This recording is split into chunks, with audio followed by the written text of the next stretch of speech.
এক নম্বরে হালাল খাবার ব্যতীত ঈমান ইহতিসাবের সাথে রোজা হবে না। 2 নাম্বার হচ্ছে মিথ্যা মিথ্যা মিথ্যা। বান্দা মিথ্যা বললে রোজার হক আদায় হবে না। 3 নাম্বারটা হলো ছগলখুরি, একজনের কথা আর একজনের কাছে বইলে ভেজাল বানা। 4th নাম্বার হলো হিংসা। একসাথে বলেন কি? আরো জোরে। 5 নাম্বার হলো গীবত গীবত গীবত। 6 নাম্বার হলো কামনা বাসনা। এই মাহে রমজানে কেউ যদি একটা ফরজ ইবাদত করে অন্য মাসের 70টা ফরজ ইবাদতের সমতুল্য নেকি আল্লাহ আমলনামায় দিয়ে দিবে। এই মাহে রমজানে কেউ যদি একটা নফল ইবাদত করে অন্য মাসে একটা ফরজ ইবাদত করলে যে পরিমাণে নেকি, এই মাহে রমজানে একটা নফল ইবাদত করলে তত পরিমাণে নেকি আল্লাহ আমলনামায় দিবে। মনোযোগ দেন। কিন্তু মাহে রমজান আসলো, নিজের জীবনের গুনাহ মাফ করতে পারলো না, সে ধ্বংস হয়ে যাক। নবী বলেন মান সামা রমাদানা ঈমানাও ওয়া ইহতিসাবান গুফিরা লাহু মা তাকাদ্দামা মিন যামবিহি। যে মাহে রমজান পাইলো, ঈমান ইহতিসাবের সাথে মাহে রমজানের রোজা রাখলো, নবীজি বললেন তার জীবনের গুনাহ এমন ভাবে রব্বুল আলামিন মাফ করে দিবেন। সদ্য শিশু বাচ্চা দুনিয়াতে আসলে যেমন শরীরে গুনাহ থাকে না, মাহে রমজানে ঈমান ইহতিসাবের সাথে রোজা রাখলে তার শরীরেও কোনো গুনাহ থাকে না। জোরে না আরেকটু জোরে। ঈমান ইহতিসাব কি? প্রশ্ন করবেন ফরিদে হুজুর ঈমান ইহতিসাব কি? ঈমান ইহতিসাব কি? ঈমান ইহতিসাব আপনাদেরকে বোঝাই। ঈমান ইহতিসাবে রোজা কেমনে রাখবেন? 1 নম্বর, খাবার হালাল। হালাল খাবার দিয়ে সেহরি করা লাগবে, হালাল খাবার দিয়ে ইফতার করা লাগবে, হালাল খাবার দিয়ে সেহরি করা লাগবে, হালাল খাবার দিয়ে ইফতার করা লাগবে। হালাল ব্যতীত রোজা কবুল হবে না গো, হবে না। সরকারি কর্মচারী কর্মকর্তা, সরকারি ব্যক্তিরা, রাষ্ট্রের দায়িত্বপ্রাপ্ত ব্যক্তিরা যদি অর্থ এই সরকারি টাকা থেকে ইফতার কিনে খায়, তাদের বেতনের বাবদ বাদ দিয়ে অতিরিক্ত বাজেট করে যখন তারা ইফতার পার্টি দিয়া জনগণের টাকা দিয়ে ইফতার কিনে খায়, রোজা হবে না। কেলকেলে খায়, শেরাটন হোটেলে খায়, ও খাও, ওকে খাও, বেশি করে খাও। কিয়ামতের ময়দানে যখন দাঁড়াইবে তখন অন্ধ বলবে রব্বি আমি ক্ষুধার্ত ছিলাম মাহে রমজানে, আমার টাকার অর্থ শেরাটনে বসে খাইছি, আমার দিতে কম, দিতে কম, দিয়ে ভেস্ত দিতে কম। সেদিন আল্লাহ বলবো হক মিটাও। একজনে না 18 কোটি মানুষ মামলা করবে। 18 কোটি, একজনে না 18 কোটি মানুষ মামলা করবে সেদিন। আল্লাহ আমার হক ছিল, দিতে কম।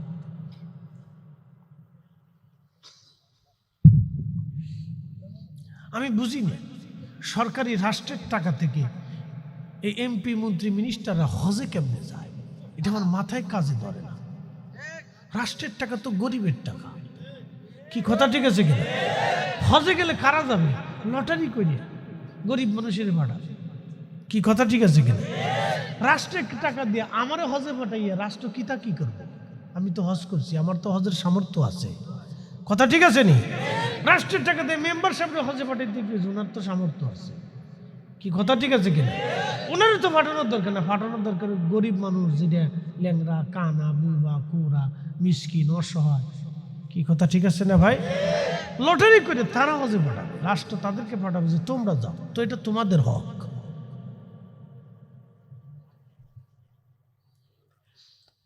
এই জন্য মাঝে মধ্যে আমি হাসি, অনেকে রোজা হয় না, নামাজ হয় না, জিকির হয় না, হজ হয় না। বলো হজ কেমনে হবে? হাজি হজে গেছে, আরাফাত থেকে হেঁটে হেঁটে মুজদালিফায়, মুজদালিফার থেকে হাঁটা শুরু করলো ফজর পরে জমারাতে। শয়তানরে পাথর মারার জন্য হাজি হাঁটতেছে। আজকে শয়তানরে খাইছি, আজকে পাথর মারবো। হাজি হাঁটতে হাঁটতে বহু ক্লান্তি নিয়ে জমারাতে উঠে ছোট শয়তানরে যখন পাথর মারতে যায়, তখন শয়তান দূরে দাঁড়ায় দাঁড়ায় দেখে আমারে কোন হাজি পাথর মারার জন্য আসছে।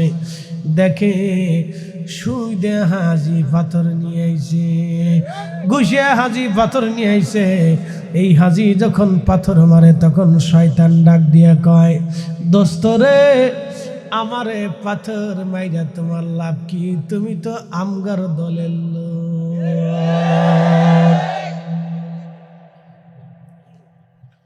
শয়তানে আসে, দোস্ত তুই আমারে পাথর মারতে আইছিস। আচ্ছা চোরে যদি চোরে রে মারে যে বেটা তুই চোর, চোরের কষ্ট লাগে না? কি বেটা তুই চুরি করি আমার মারতেছিস কেন?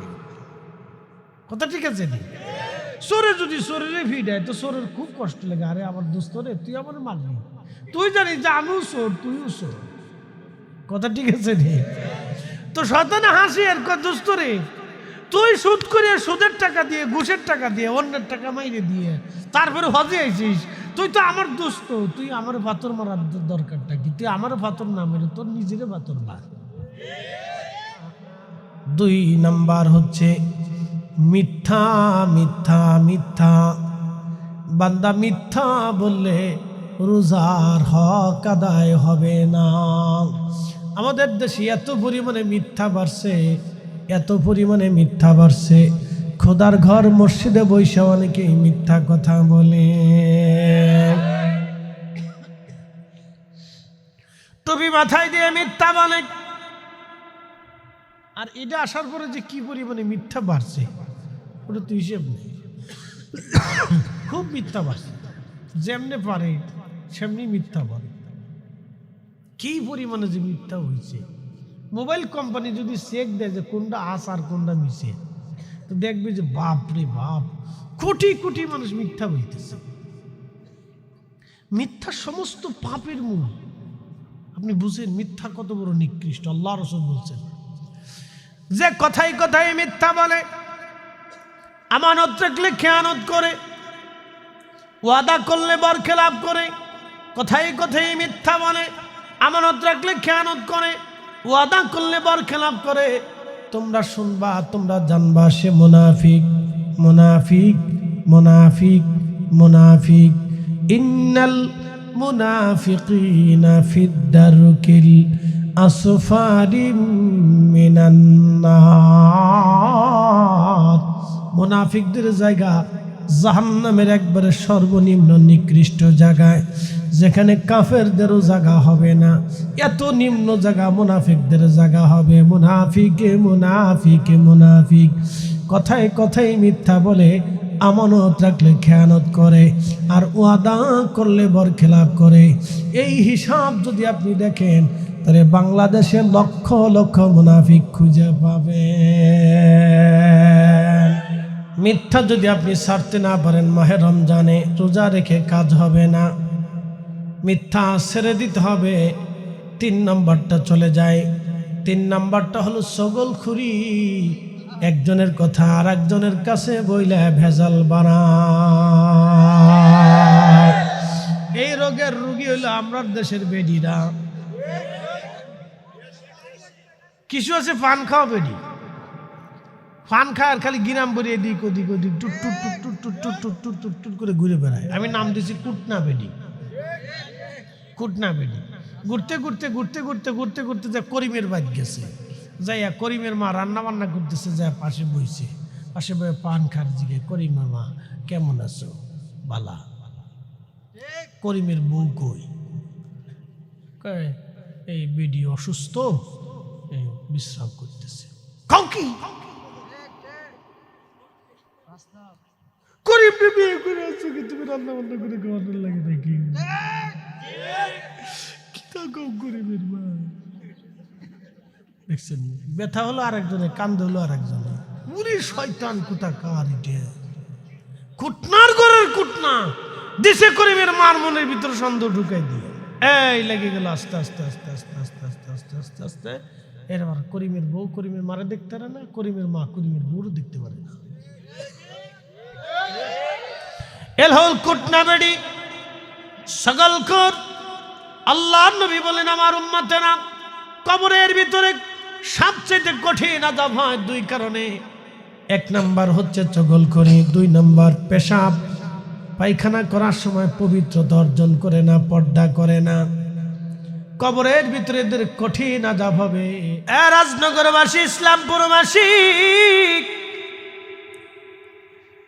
চতুর্থ নাম্বার হলো হিংসা।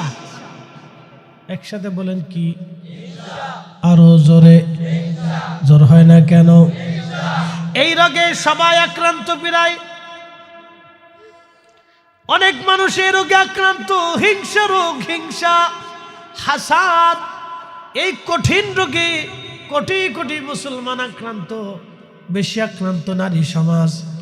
দুই ভাই একসাথে 10 বছর সংসারে থাকলো, একই পাতিলের খাবার, একই মায়ের বিছানা, একই মায়ের কোল, একই বাবার ঘর, কিন্তু বিয়ে করার পরে যুদ্ধ বেঁধে যায়। কেউ কাউকে দেখতে পারে না, চেহারা পর্যন্ত দেখে না। একজন আরেকজনকে খুন করতে যায়, মারামারি করে, 1 ইঞ্চি জমি পর্যন্ত ছাড়তে চায় না। কি কথা কর না কেন? তাহলে দোষ কি নারীদের না শয়তানের? বোঝা গেছে আপনারাও জাগা মতো দুর্বল। যদি মহিলাদের কথা বলেন তাহলে রান্না বান্না হবে না, এই জন্য মহিলাদের কথা বলেন নাই, শয়তানের দোষ দিয়ে গেলাম। মহিলাদের কথা বলা যাবে না, সেটা হোম মিনিস্টার। এই মিনিস্টারের বিরুদ্ধে লাগলে আপনার খাওয়া দাওয়া শেষ। রমজানের হিসাবটা আপনারা দিয়ে যায় হিংসা। একটু বুঝাই দিয়ে যায়, শুনে যান। তোলার গোডাউনে আগুনের কয়লা ছেড়ে দিলে গোডাউনের কি অবস্থা? তোলার গোদামে যদি কয়লা ছেড়ে দেন তাহলে কি হবে? গোডাউন শেষ। হিংসা এমন নিকৃষ্ট একটা জিনিস, সারা জীবন আপনি আমল করবেন, অন্তরে যদি হিংসা রাখেন তাহলে আপনার জিন্দেগির আমলগুলিও শেষ। কি কথা কর না কেন? তাহলে 4 নম্বর হিংসা। এই হিংসা থাকলে রোজা হবে না, ঈমান ইহতিসাবের সাথে রোজা আদায় হবে না। 5 নম্বর হলো গীবত, গীবত, গীবত। আল্লাহর নবী বলেন আমার উম্মত তোমরা কি মৃত ভাইয়ের গোশত খাবানি? সাহাবীরা বললেন না ইয়া রাসূলুল্লাহ। কি করে মানুষ মৃত ভাইয়ের গোশত খায়? নবীজি বললেন হ্যাঁ, মরা ভাইয়ের গোশত যারা খায় তারা হলো গীবত করে। যারা গীবত করে তারা মরা ভাইয়ের গোশত খায়। তুমি এমন একজনের মন্দ বলতেছো, তার সামনে বললে সে কষ্ট পাবে, পিছনে তারা মন্দ বলিও না, এটার নাম গীবত। গীবত মারাত্মক একটা অপরাধ। এই গীবত থেকে আল্লাহ আমারে বাঁচায় রাখুক। আওয়াজ তুলে জোরে বলেন আমিন। 6 নম্বর হলো কামনা বাসনা। কামনা মানে সুন্দরী নারী রাস্তা দিয়ে গেল, ওই সুন্দরীর দিকে তাকায় আপনি কামনা করে ফেলেন, আহা সুন্দর রে। এরপরে আছে মোবাইল, মোবাইল সামনে নিয়ে সুন্দর করিয়া ওই যে বেডিগারের নাচ যদি দেখেন আর কেন, আহা সুন্দর রে। রোজা শেষ। একসাথে বলেন রোজা। এই জন্য চোখের রোজা, কানের রোজা, হাতের রোজা, পায়ের রোজা, পেটের রোজা, নফসের রোজা, জবানের রোজা, এই রোজাগুলি আপনাকে আদায় করতে হবে। এইভাবে যদি ঈমান ইহতিসাবের সাথে রোজা আপনি রাখতে পারেন তাহলে আল্লাহ আপনার জীবনের গুনাহ মাফ করবে।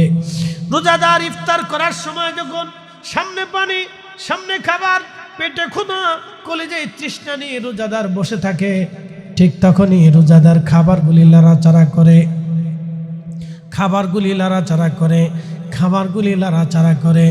ঠিক তখনই আমার আল্লাহ ডাক ডাকায় ফেরেশতারা, রে দেখছনি আমার বান্দার পেটে ক্ষুধা আছে, কলিজায় তৃষ্ণা আছে, সামনে খাবার আছে, সামনে পানি শরবত আছে, কিন্তু বান্দা খায় না। ফেরেশতারা রে তারা কিসের জন্য খায় না? বলে আল্লাহ তোমার ভয়ে খায় না। ওরা কি আমারে দেখছেনি? বলে না, তোমারে তো দেখে নাই।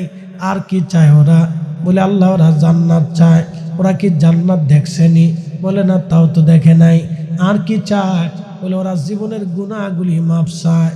আল্লাহ ডাক দেখে ফেরেশতারা রে, তোরা এই বান্দা সৃষ্টি করতে নিষেধ করেছিলি, তোরাই বলেছিলি ওয়া নাহনু নুসাব্বিহু বিহামদিকা ওয়া নুকাদ্দিসু লাক, তোমরাই বলে আমার ইবাদত করবা, তোমরাই বলে আমার জিকির করবা, তোমরাই বলে হামদ করবা, তোমরাই বলে নামাজ পড়বা, তোমরাই বলে আমার ইবাদত করবা।